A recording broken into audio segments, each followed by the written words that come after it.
voz do Espírito Santo para os nossos corações. Glória a Deus. Amém, queridos? Pode se assentar em nome de Jesus. Aleluia.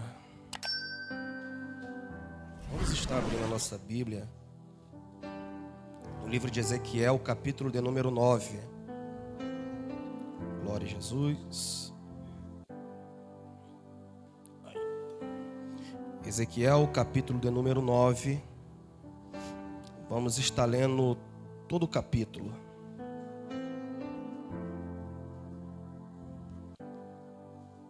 Quero nessa noite estar meditando com os irmãos sobre o tema marcados e poupados do julgamento de Deus. Amém? Marcados e poupados do julgamento de Deus.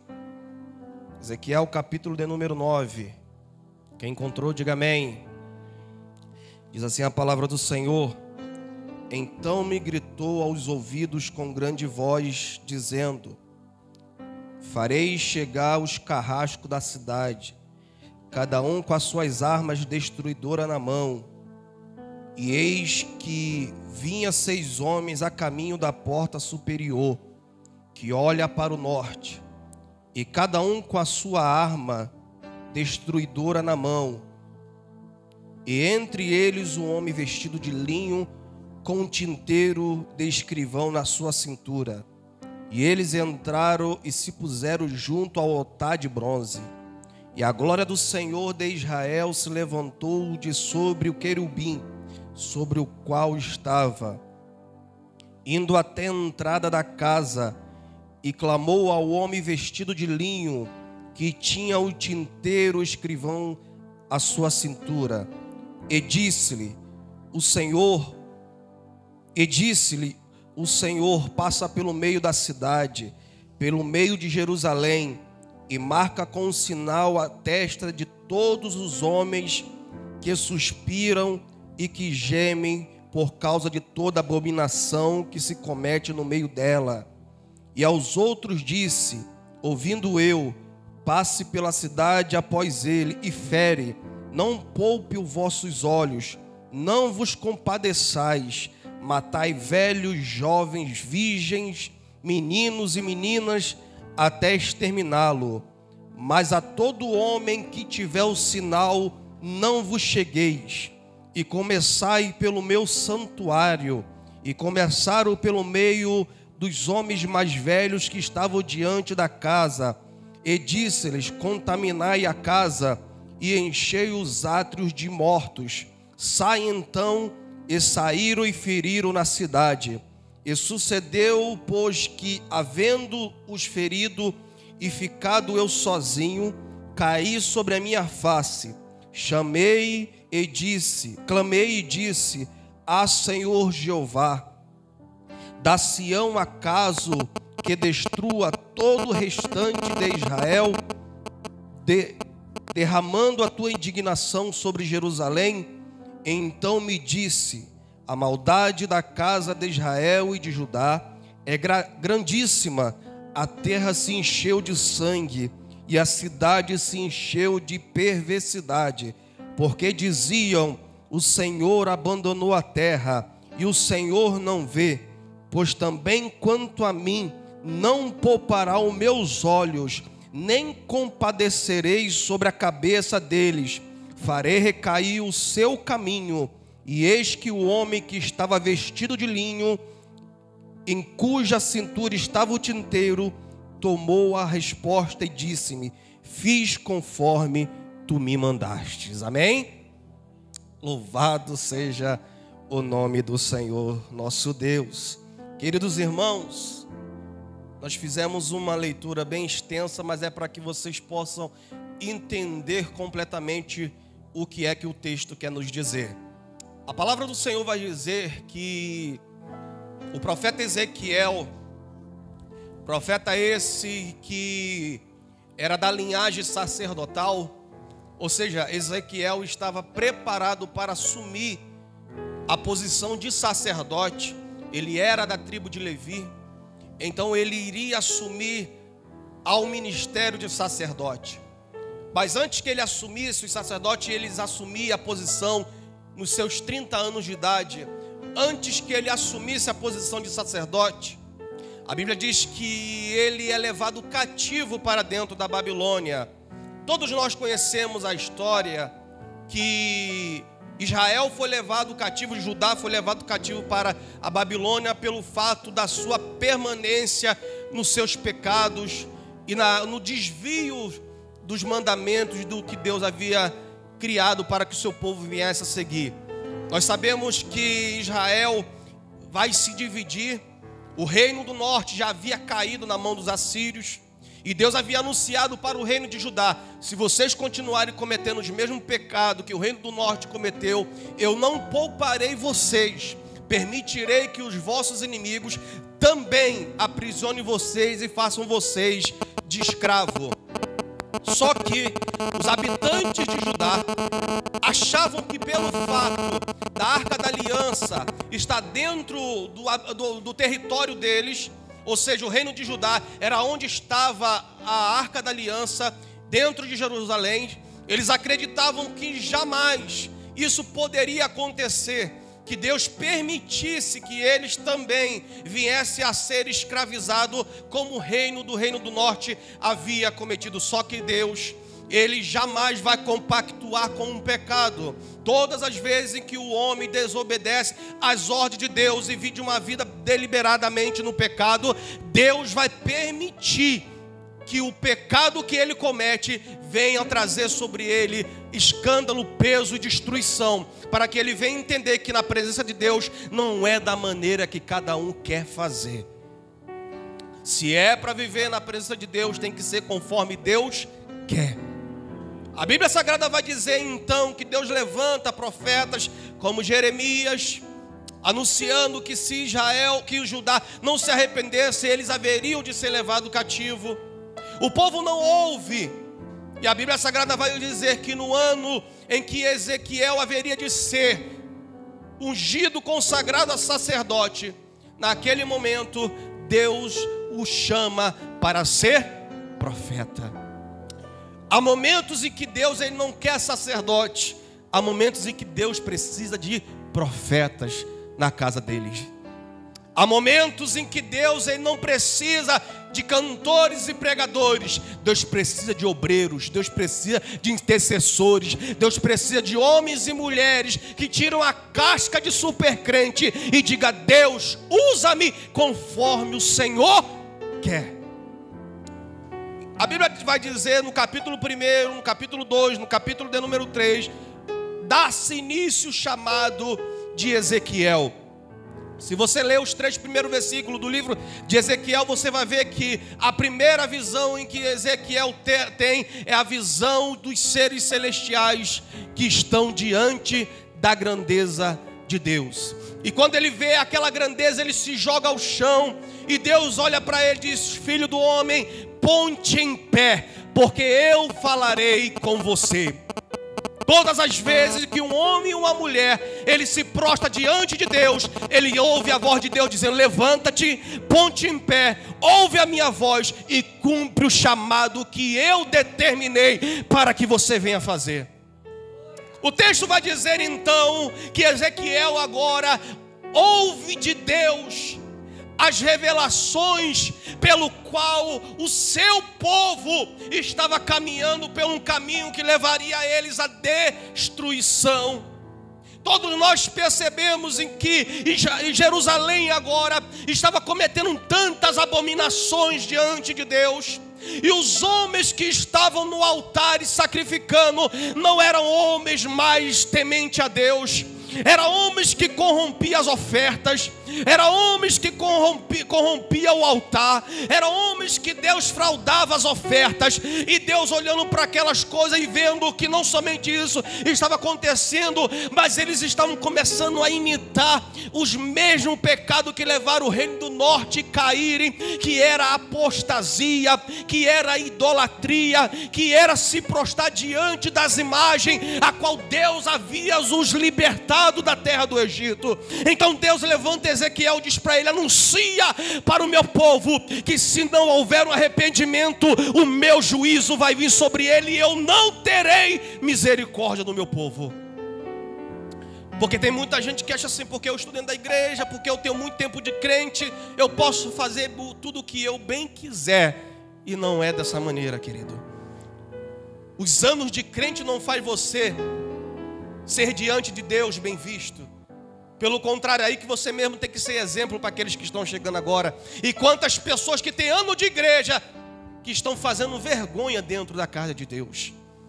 A Bíblia Sagrada então vai dizer que Ezequiel, no capítulo de número 8, no versículo de número 3, a Bíblia vai dizer que Deus, ele vai chamar a atenção do profeta. E a maneira que Deus vai chamar a atenção do profeta é uma maneira que para nós é incomum. Deus vai pegar pelo cabelo do profeta e vai puxar ele e levá-lo entre a terra e o céu, para mostrar qual era a ruína em que o reino de Judá estava caminhando para a destruição. Deus leva a Ezequiel para ele ver como estava o templo de Deus, como é que os sacerdotes, como é que o povo estava cultuando a Deus. E Deus começa a mostrar para Ezequiel: está vendo, Ezequiel, que os homens estão escandalizando dentro da minha casa, os homens estão desfraudando dentro do meu santuário, pregam a palavra, canta, mas quando sai dos altares é totalmente diferente. Quando ninguém vê, quando as luzes se apagam, quando sai da frente das pessoas, é totalmente diferente. Vê, Ezequiel, eles estão sacrificando, eles estão fazendo, mas quando ninguém está vendo eles, são totalmente homens imorais, pecadores, que não têm temência, mas a minha presença, acha que pode fazer o que bem quer. E Deus começa a dizer para Ezequiel: olhe para isso, porque eu estou chegando o dia que a minha justiça vai vir sobre a terra e não vai poupar ninguém.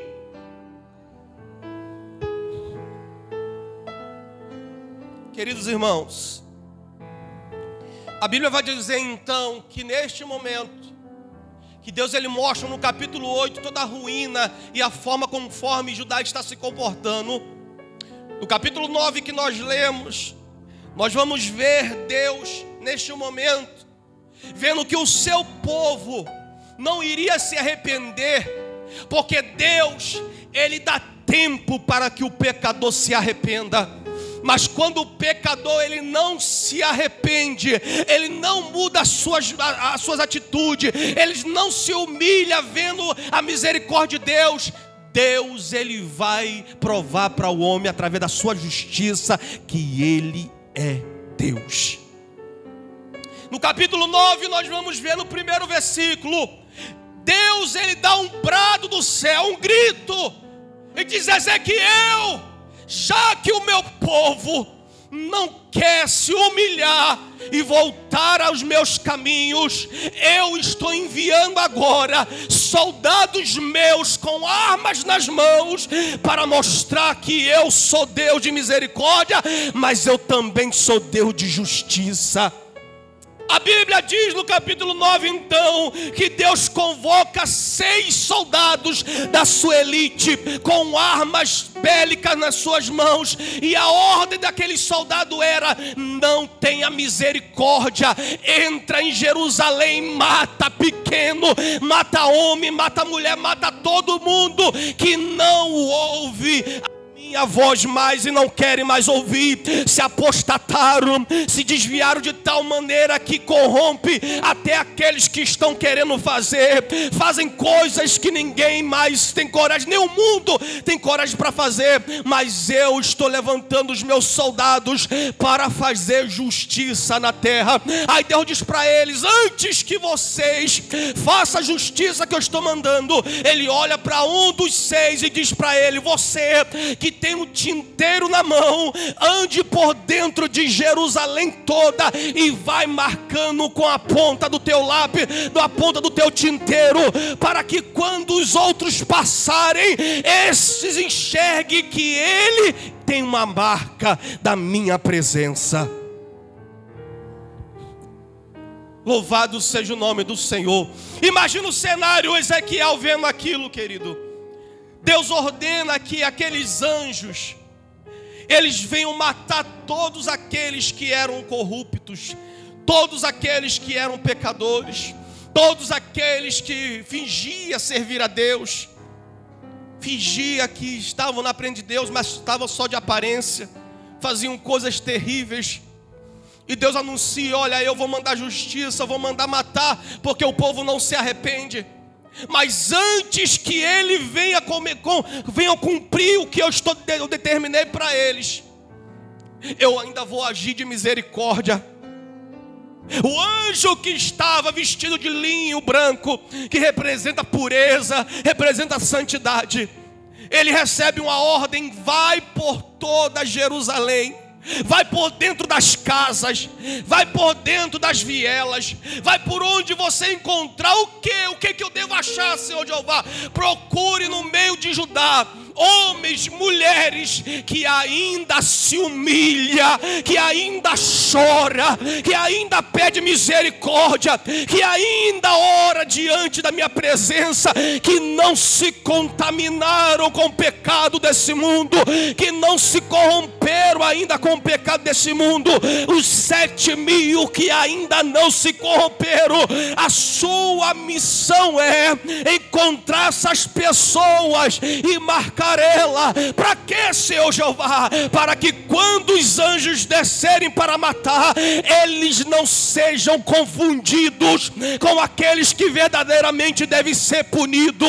Eles vão ver aquelas marcas na testa de cada um deles e não vão tocar naqueles que estão marcados com a tinta do tinteiro. Não sei se você está entendendo, mas a Bíblia Sagrada diz no livro de Êxodo, capítulo de número 12, a partir do versículo de número 12, que o Senhor Jeová, olhando para Moisés, diz: eu mandarei a última praga, para que o Egito saiba que eu sou Deus. E que praga é essa, Senhor Jeová? Marca todas os umbrais da porta, aonde tiver casa de crente, aonde tiver casa dos meus servos, marca com sangue, vai marcando com sangue. Porque, Senhor Jeová, quando o anjo passar a meia-noite, ele vai olhar para o sangue, e aonde tiver o sangue, não haverá morte.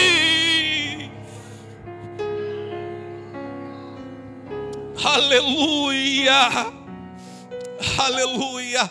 Aonde tiver a marca, o anjo vai descer. E olhe para cá, aquela era a única praga das 10 pragas que os hebreus não seriam poupados se não tivesse a marca.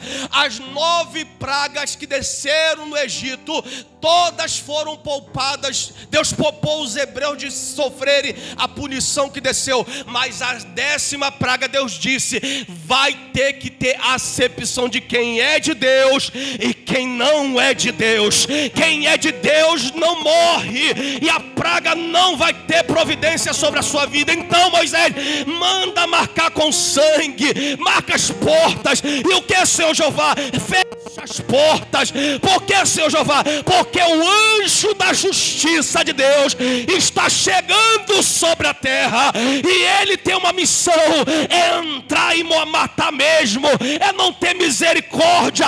Mas quando ele bater na porta daquele que serve a Deus, daquele que ora ainda pela madrugada, daquele que jejua ainda, daquele que ora ainda, que lê a palavra, quando ele descer, ele vai bater na porta do crente, e ele vai se deparar com a marca do sangue, e ele vai olhar: aqui eu não posso entrar, aqui eu não posso tocar, essa casa está protegida, essa casa está marcada. E o que significa aquele sangue? O sangue representa a aliança feita com Deus. Aleluia. E o texto diz que o anjo passou na terra do Egito, e todos que tinham a marca do sangue, as suas vidas e a sua família foram poupadas. Queridos irmãos, Todos nós sabemos que está chegando o grande dia em que o Senhor mandará os seus soldados se prepararem para mandar a sua justiça sobre a terra.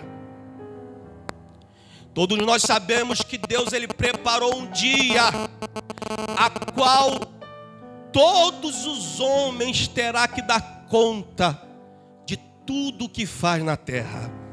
Você que pode, abra sua Bíblia comigo, do livro de Apocalipse, capítulo de número 7. Aleluia. Livro de Apocalipse, capítulo de número 7. Olha o que diz a palavra do Senhor, Apocalipse 7.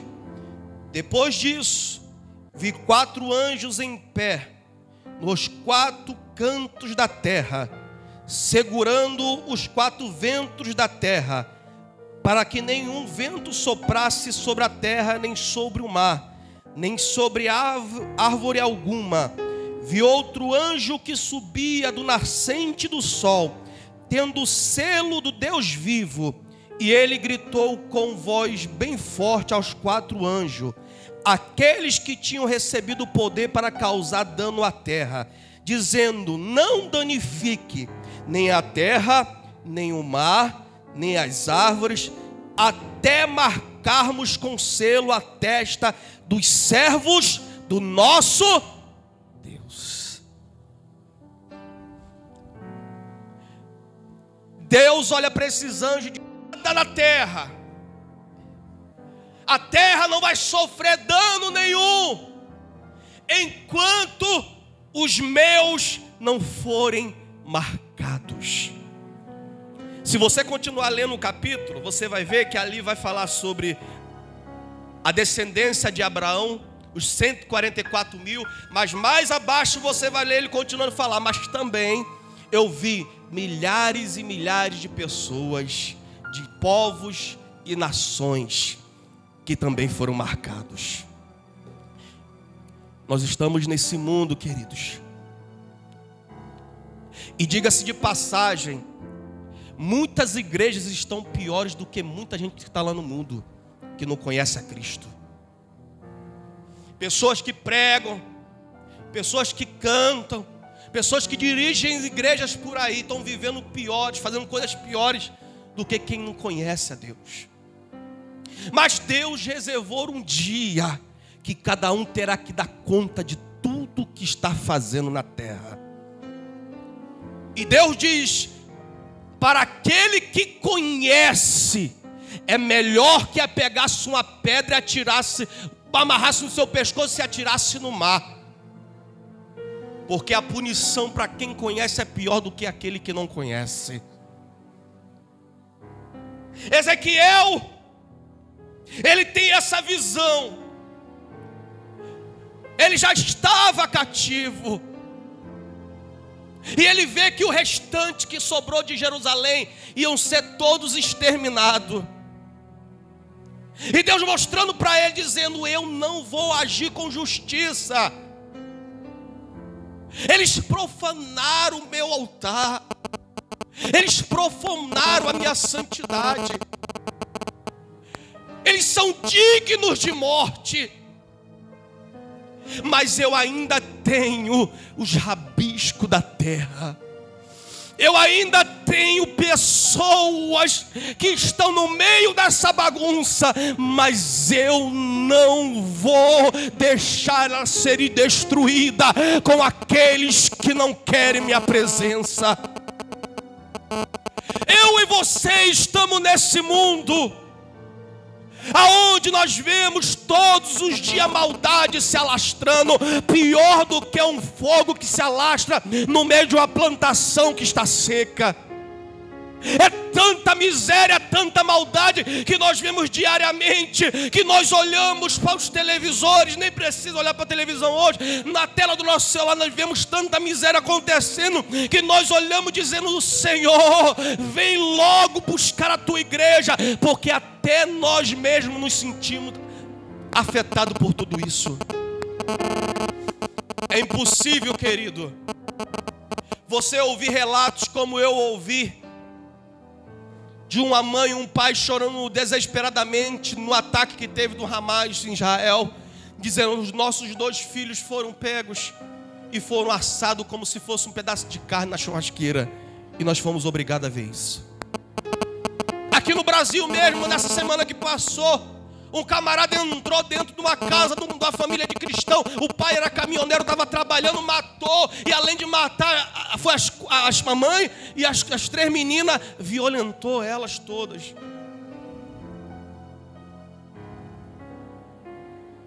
A Bíblia Sagrada diz em Apocalipse 6:9. Olha o que a Bíblia diz: quando ele abriu o 5º selo, vi debaixo do altar de Deus as almas daqueles que haviam sido mortos por causa da palavra de Deus e do testemunho que deram.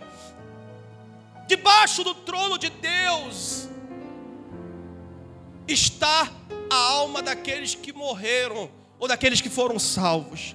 E todos os dias estão clamando, dizendo: Senhor, faz justiça. Senhor, faz justiça. Senhor, faz justiça. Senhor, faz justiça. Mesmo no céu, eles estão clamando: Senhor, faz justiça. E a igreja que está aqui na terra não deve fazer diferente. Que as nossas orações sejam: Deus, faz justiça. Porque os homens estão cada vez piores. Os homens estão perdendo a imagem e a semelhança de Deus e se tornando literalmente demônios. E nós, como igreja do Senhor, precisamos ser aqueles que foram marcados com sangue, marcados com a tinta do tinteiro, que vamos proclamar que essa terra ainda é do Senhor, que essa igreja, porque a igreja ainda não subiu, nós ainda estamos aqui, precisamos fazer a diferença como igreja. Apocalipse 24 diz: vi tronos e que estava sentado aqueles a quem havia sido dada autoridade para julgar. Vi almas dos que foram decapitados por causa do testemunho de Jesus e da palavra de Deus. Eles não tinham adorado a besta, nem a sua imagem, e não tinham recebido a marca na testa, nem nas mãos. Eles ressuscitarão e reinarão com Cristo por 1000 anos. Quem é fiel, quem não se contamina, quem não adora aos prazeres deste mundo, terá o privilégio de viver com o Senhor por toda a eternidade. Queridos irmãos, nós somos a igreja que Deus escolheu para a sua salvação. Imagine você saber o dia e a hora em que o Senhor vai mandar juízo sobre a terra. Como é que você iria se comportar? Tu não pensa na tua família, tu não pensa na tua casa, que se não tiverem a marca do Senhor, serão também destruídos. E nós que somos igreja de Cristo, precisamos mostrar na prática a marca que nós temos. Não é a marca do pecado, não é a marca da idolatria, não é a marca da imoralidade, mas é a marca do sangue de Jesus na nossa vida. Quando Ele morreu, o seu sangue foi colocado em cada um de nós, para que quando a justiça de Deus vier, nós não sejamos confundidos com o mundo. A tua casa não seja confundida com o mundo. Os teus filhos não sejam confundidos com o mundo. Você que é pai, você que é mãe, entenda: a sua vida e o dos teus filhos tem que ter a marca de Cristo. Porque a marca é que vai diferenciar quem não é e quem é.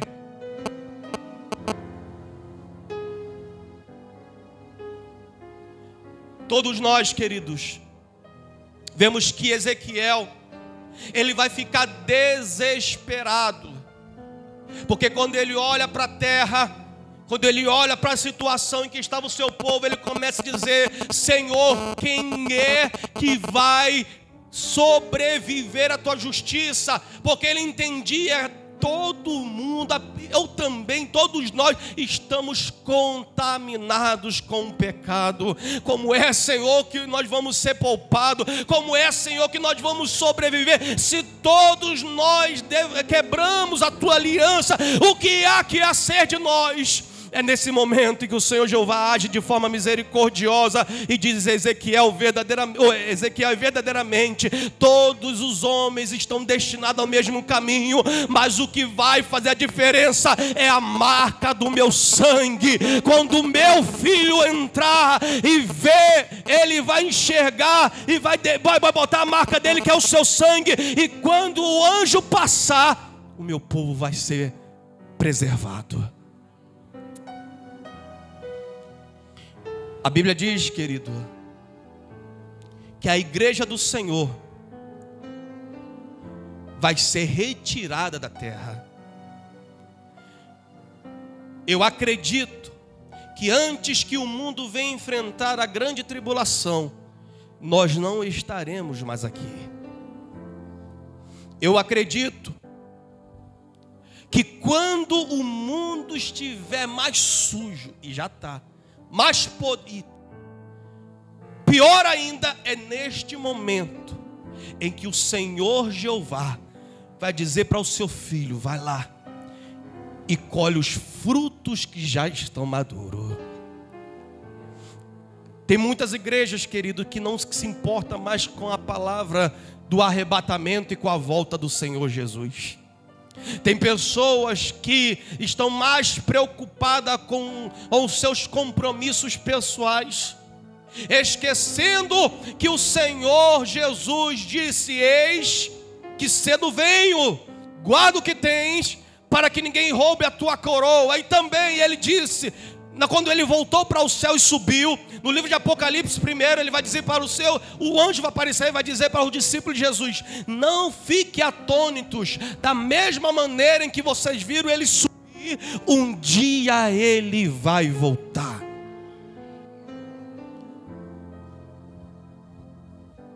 Você tem pensado no arrebatamento? Você tem pensado na volta de Jesus, ou você está mais preocupado com a conta da manhã que está para vencer? Eu também me preocupo se não tiver dinheiro. Mas e a volta de Jesus? Tu tem se preocupado? Tem se preocupado aonde é que você vai passar a eternidade? Porque tempo de crente não significa eternidade. Eu sou crente a minha vida inteira. Isso não quer dizer que você está garantido a salvação. Crente tu tem que ser todo dia. Peço perdão hoje. Senhor, me transforma, me lapida. Senhor, me ajuda, me limpa todos os dias. Porque todos os dias eu preciso ser tratado por Deus. Todos os dias eu peco. Todos os dias eu erro. Todos os dias eu preciso ser tratado por Deus. Então o tempo de crente não significa nada. O que lhe levará à salvação é se todo dia o teu coração anseia se encontrar com o Senhor Jesus Cristo. Se você acorda pela manhã todos os dias dizendo: Senhor, obrigado pelo esse dia, prepara o dia, eu não sei como é que vai ser, mas se acontecer alguma coisa comigo, eu sei que eu estarei contigo daqui a pouco. Não importa da maneira que vai ser, mas eu e você precisamos, querido, desejar o céu novamente. Porque, querido, adorar a Deus aqui, aplaudir é muito bom, a gente se alegra, a gente sai renovado. Mas o propósito maior de você na presença de Deus é que quando a trombeta voltar, se tu morrer, tu ir para o céu. Eu passo, quando eu vou trabalhar, eu passo ali naquela Transolímpica ali, no cemitério ali do Caju, pego ele, do Caju não, do Jardim da Saudade ali, e eu passo ele bem por cima ali do BRT ali, eu fico olhando parece um campo de golfe, né? Bem verdinho assim, só tem aquelas plaquinhas no chão assim. De vez em quando eu vejo um ramo de flor em cima de algum túmulo ali, que você olha de longe nem percebe que tem pessoas ali enterradas ali. Parece realmente um gramado assim de futebol até, né? Bem bonito assim. Aí tu olha assim, de vez em quando vê um ramo de flor assim em cima, e eu falo, nossa, que ramo de flor bonito. Pessoas às vezes sentadas do lado do túmulo assim, conversando com a pessoa que está ali. Eu fico pensando assim, Senhor, será que essa pessoa que está ali debaixo ali se preparou para a tua vinda? Será que aquela pessoa que está ali pensou, será que eu vou ter chance de estar vivo amanhã? Porque amanhã eu tenho várias coisas para me fazer. Eu estou pensando em várias coisas que eu tenho que fazer essa semana. Será que vai dar tempo de eu fazer tudo isso que eu quero fazer? Essa semana eu já me programei, tenho um trabalho, tenho muitas atividades para fazer, mas será que vai dar tempo? E às vezes eu nem paro para lembrar, será que Jesus pode voltar ou será que eu posso morrer nesse meio aí? E eu não penso. Só que nós precisamos, querido, trazer à memória aquilo que nos traz esperança. E o que nos traz esperança é lembrar que o céu está mais próximo. Se os cristãos primitivos ouviram de Jesus, prepara-te, prepara-te, prepara para te encontro com o Senhor. Mas nós que somos dos tempos atuais precisamos estar mais pronto para a vinda do Senhor. Fale para os seus filhos, fale para a sua família. Jesus está voltando. Jesus está voltando. E se você está preocupado com a Copa do mundo que está vindo por aí, com as eleições ano que vem agora, se você está preocupado com esse monte de coisa, coloca uma prioridade para a sua vida. Se nós passarmos desse ano para o próximo, coloca uma prioridade na sua vida. Eu quero desejar mais o céu do que esse ano que está terminando no próximo ano. A minha meta para o próximo ano é desejar mais ainda a salvação do que o ano que está terminando. Porque o Senhor Jeová está voltando, o Senhor Jesus está voltando. E para nós encerrarmos, querido, livro de Romanos, capítulo 8. Abra aí a sua Bíblia para nós fecharmos. Verso 19.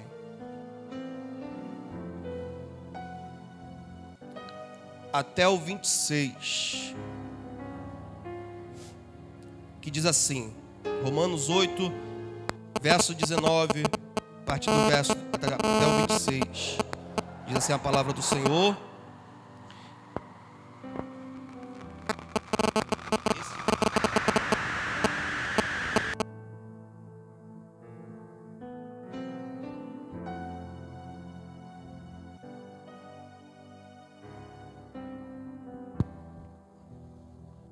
Amém?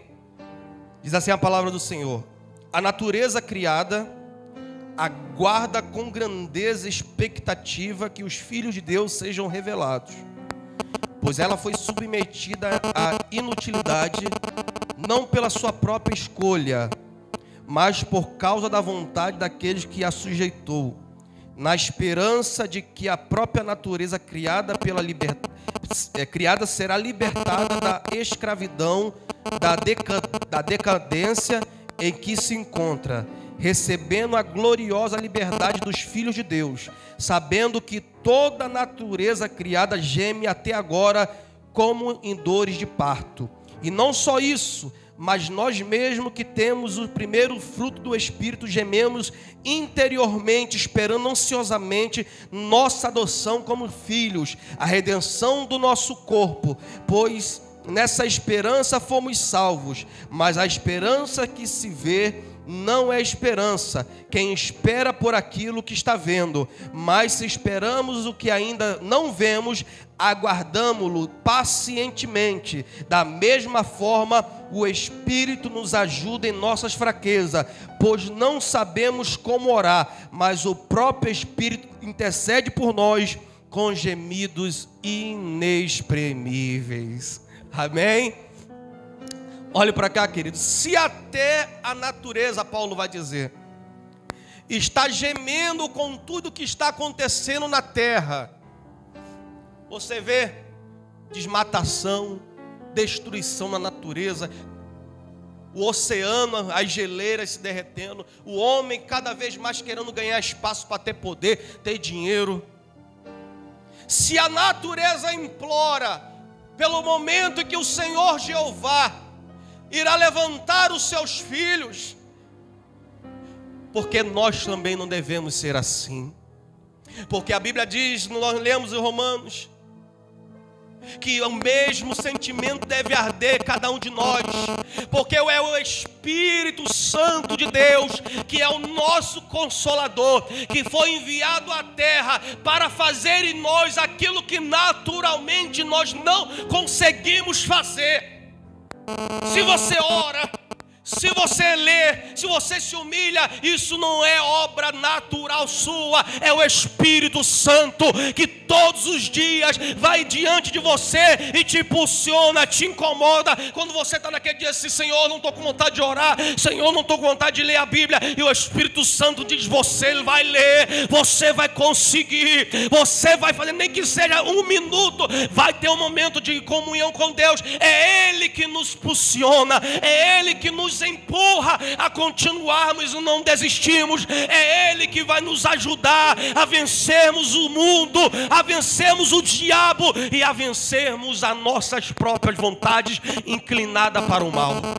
É Ele que nos ajuda, é Ele que nos capacita. Porque em Romanos 7, a Bíblia vai dizer que o Paulo dizendo, antes eu não conhecia os meus pecados, porque a lei não me mostrava isso, mas hoje eu conhecendo, eu sei que a lei, ela me revela, mas a lei, ela tem poder de revelar o pecado, mas ela não tem poder de perdoar o pecado.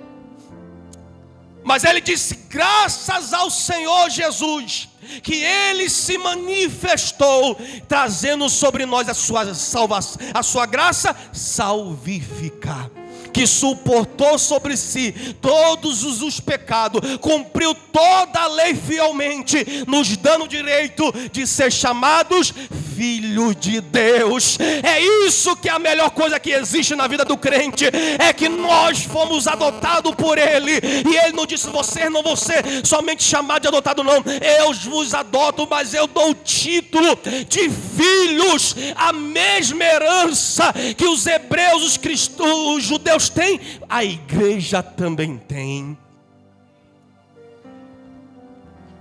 Então, querido, cada um de nós precisamos entender a importância da marca de Cristo em nossa vida. A marca, ela nos protege. A marca, ela nos poupa dos perigos e da destruição que está destinada para o mundo sem Deus. Todos nós sabemos que o mundo não vai melhorar. O mundo não vai mudar. O mundo só vai mudar no dia que o Senhor Jesus voltar e colocar tudo de errado no seu devido lugar. A minha mensagem nessa noite é para você, é que você entenda, a sua casa está marcada pelo sangue de Jesus. A sua vida está marcada pelo sangue de Jesus. E quando a justiça de Deus vier, você e a tua casa será poupada.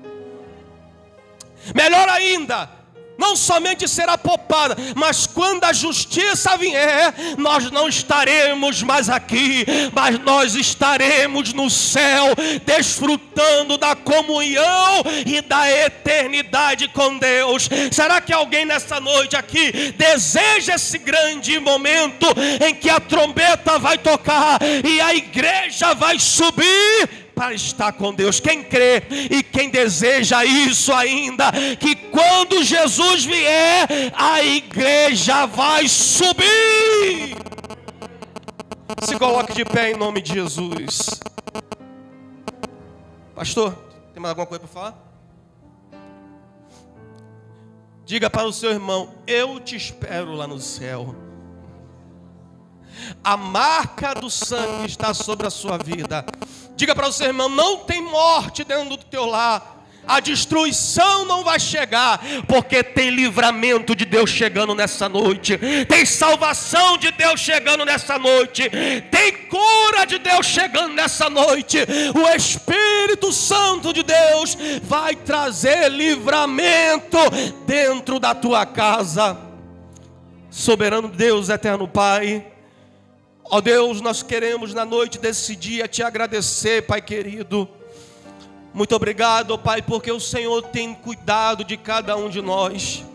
O Senhor tem nos protegido de todo mal, de todo pecado e sujeira que há neste mundo, ó Deus. Pai, eu te peço não somente para mim, mas também para os meus irmãos, para os nossos familiares, que o Senhor preserve, Senhor, a nossa vida. E quando eu falo preservar a vida, eu falo além dessa vida física, mas preserva também a nossa vida espiritual, ó Pai, porque nós nos preocupamos, Senhor, muitas das vezes com roupa, com o que vestir, com o que comer, com o que, meu Pai, ter com o que passear, muitas coisas, isso não é errado, mas esquecemos o que é mais importante, o que está em Mateus 6,33, buscar primeiro o teu reino e a tua justiça, e muitas das vezes priorizamos só as demais coisas, mas que na noite desse dia nós possamos priorizar aquilo que é eterno, aquilo que é incorruptível, como está em 1 Coríntios capítulo 15, que a Bíblia vai dizer que aquilo que é incorruptível se revestirá da incorruptibilidade, e aquilo que é mortal se revestirá da imortalidade. Nós te pedimos na noite desse dia, ó Pai querido, reveste-nos nós agora, meu Pai, nos sustenta. Se há alguém aqui fraco, se há alguém aqui, Senhor, pensando em parar, ou pensando em dar um tempo, que o Senhor possa revesti-lo agora de poder, possa revesti-lo agora de autoridade, possa renovar as nossas forças, para não desistirmos do caminho. Oh, aleluia. Senhor, em nome de Jesus, que o Senhor possa perdoar todos os nossos pecados. Pecados esses, como diz Davi, meu Pai, pecados que às vezes eu até nem lembro. Expurga de minha vida, expurga na minha vida agora. Perdoa-nos, ó Deus, por alguma coisa que a gente fez de mal. Senhor, abraça-nos com a tua misericórdia e com a tua salvação. Que nós possamos, ó Deus, vencer o mundo, vencer o diabo e vencer a nós mesmos, ó Deus. E desses três, acredito que o pior é nós mesmos, vencer todos os dias. Ajuda-nos, ó Pai. Nos leva para nossos lares protegidos pela Tua mão. Prepara, Senhor, para cada um de nós uma semana tranquila e abençoada. Ajuda os Teus filhos, cada um nas suas atividades, ó Pai. Que o Senhor dê sabedoria, que o Senhor dê discernimento. Que o Senhor fortaleça cada um deles, ó Pai, em tudo o que lhe precisarem. Nos leva, meu Pai, protegido pela Tua mão, em nome de Jesus. Que o Senhor nos abençoe e nos guarde. Que o Senhor faça resplandecer o seu rosto sobre nós. Que o Senhor tenha misericórdia de nós e sobre nós levante a luz do seu rosto e nos dê a sua paz. E todos que saem na noite desse dia crendo que a marca do sangue está sobre a sua vida e sobre a sua casa, cele esse culto dizendo: vá em paz em nome do Senhor Jesus.